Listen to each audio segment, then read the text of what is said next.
Who the hell can wait till morning?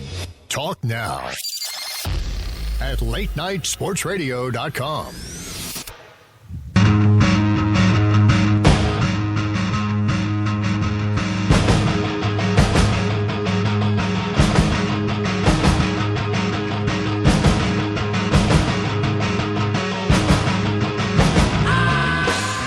It's Wednesday, kids. That means it's time for the Fantasy Greek. Starts and sits in 60 minutes.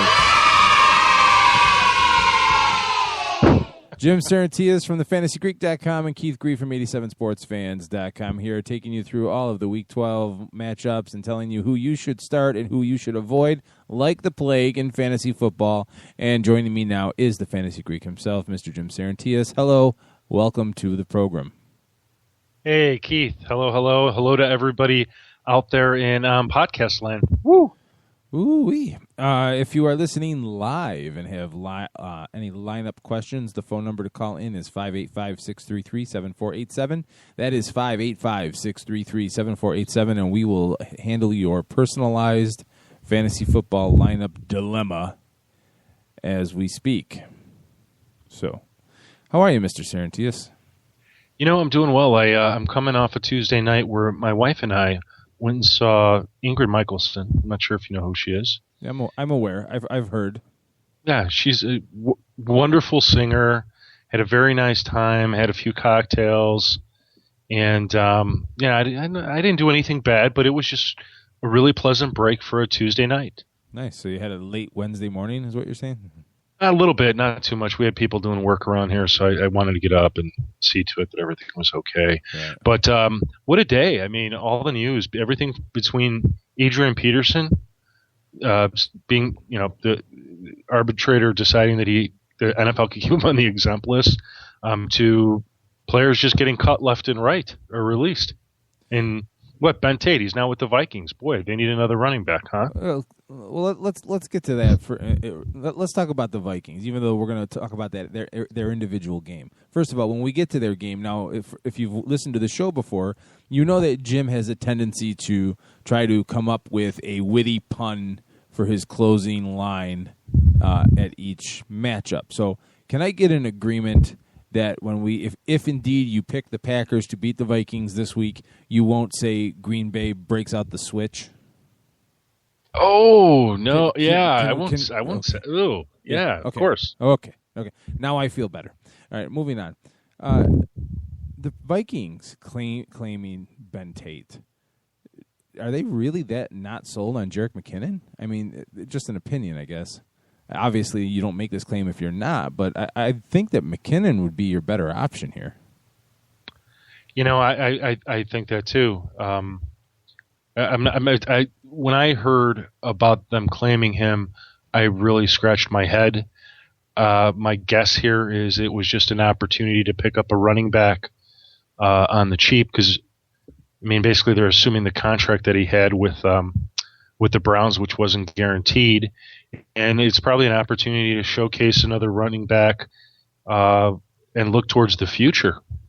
Maybe Ben Tate was a running back that they had considered, but for the fact that they already had Adrian Peterson, and now that he's gone, maybe they're not happy with Jerick McKinnon, Matt Asiata, or they just want the third and say, hey, we'll get to pick one of these three guys to sign long-term after the season's over. I don't know.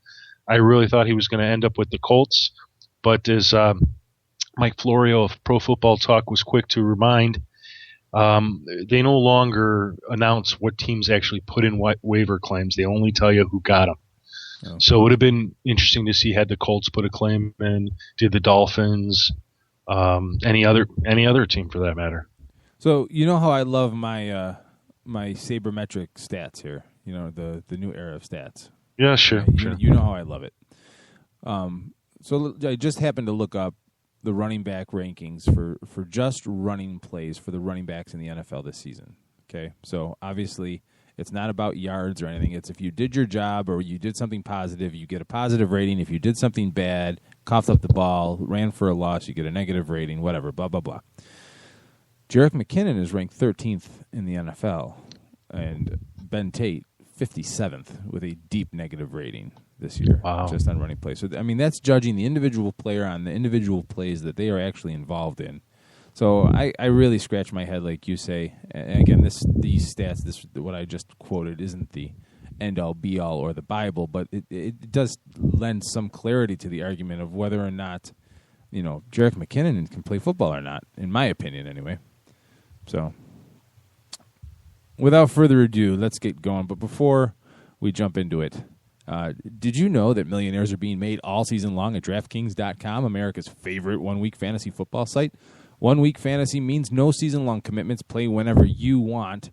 Got a player who's hurt? No problem. Injuries won't derail your shot at victory because it's like a new season every week, so you're never stuck with the same players.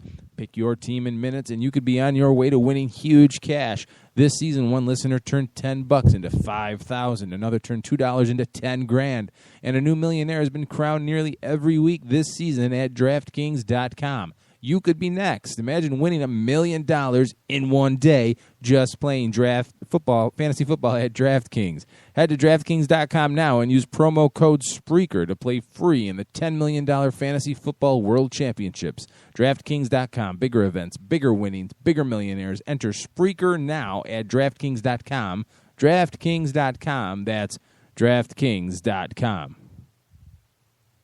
All right, so the first game that we have up on the ledger here will be the Kansas City Chiefs traveling to the Oakland Raiders. No real in-depth analysis here on my part, Jim. The Raiders are 0-8, and we've talked week after week about while they may have found their quarterback, and Derek Carr may be the answer a long time, there's just not a whole lot of talent around him on this team. There's some in spots. It comes and goes. It shows its head, and then it disappears. But we're talking about a primetime game in Oakland. It's going to be a tough environment with the fans anyway. I just don't think the Chiefs are really going to have that much of a time. The Chiefs' defense is too good for this inept offense, and I'm picking the Chiefs. The Chiefs have the number 2 defense in the league, allowing a meager 17.1 points per game. And the Raiders, unfortunately, their offense is worse. Averaging 15.2 points per game. It's hard to escape the conclusion that the Chiefs will win this game. From a fantasy perspective, there's a few players. It really isn't a big fantasy game for people in general because you've got a Chiefs passing game that doesn't exactly exist, and when it does, nobody really knows when they're getting it. And the Raiders, quite frankly, are pretty good against the pass. They were able to keep up with the Broncos for a quarter and a half, which may not sound like a long time, but I think it's longer than the Broncos in general are used to. But strictly speaking, you're starting Jamal Charles. He's one of the top couple starts this week. I'm projecting him at 150 all-purpose yards, 2 TDs.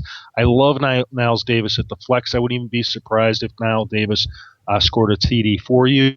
And if you're looking for a defense this week, you are going to roll with the Chiefs DST. They're the number 2 defense versus the worst offense in the league, which makes them a top 3 start. The Chiefs should roll out of Oakland with a win, Keith.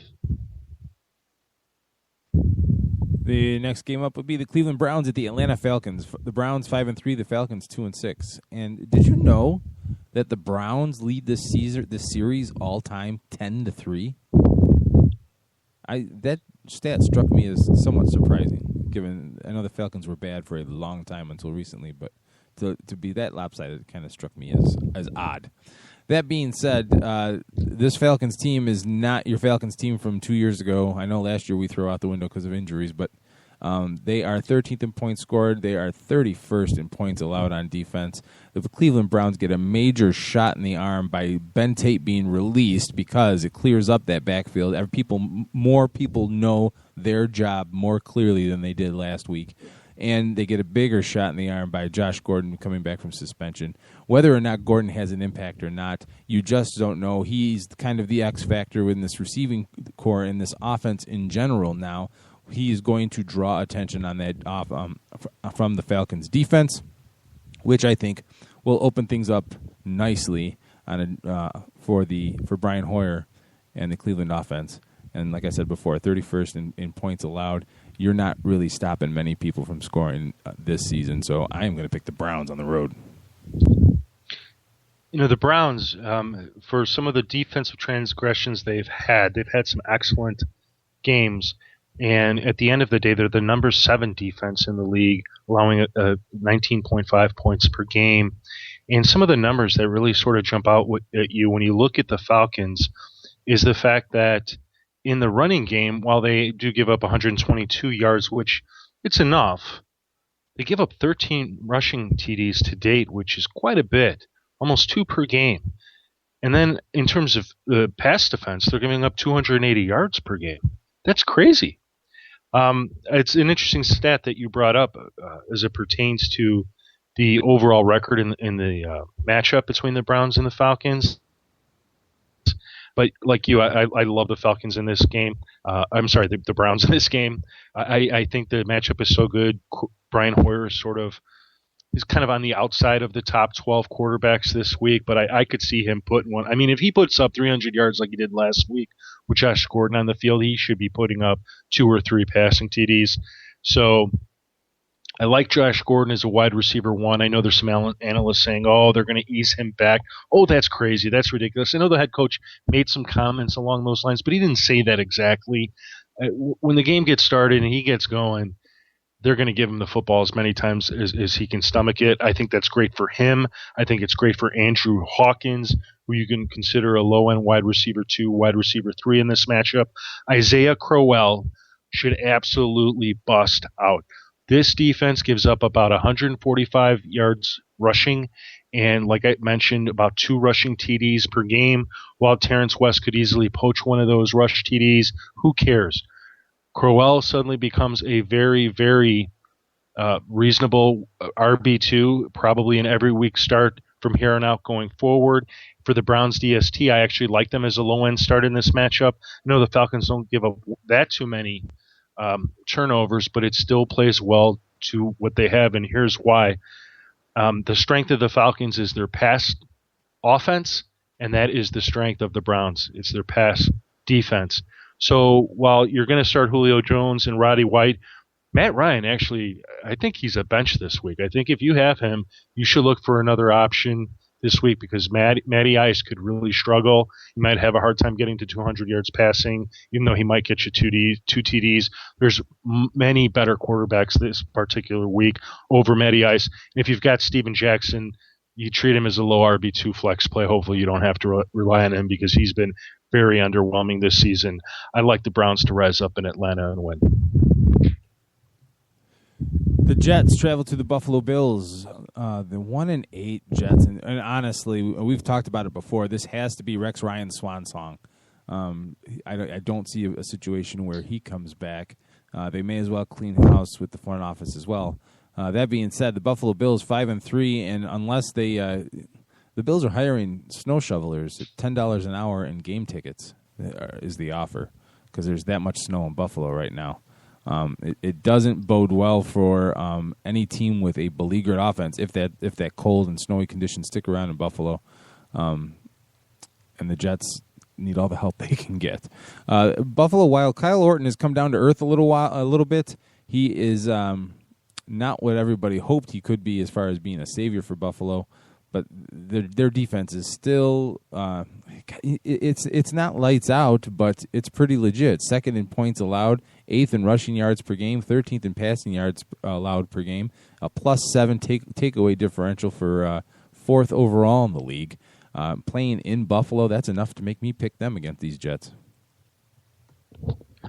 Keith, I agree. What's so telling in this particular matchup, and despite Michael Vick being the new quarterback, this is still a Jets team that struggles to score offensively. They're ranked 29th in the league, and defensively, they're almost as bad. They're ranked 28th in the league.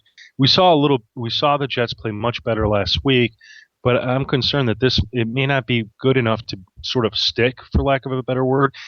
And the fact that they're playing in Buffalo, potentially under some serious weather conditions, even though it might be much better come game time.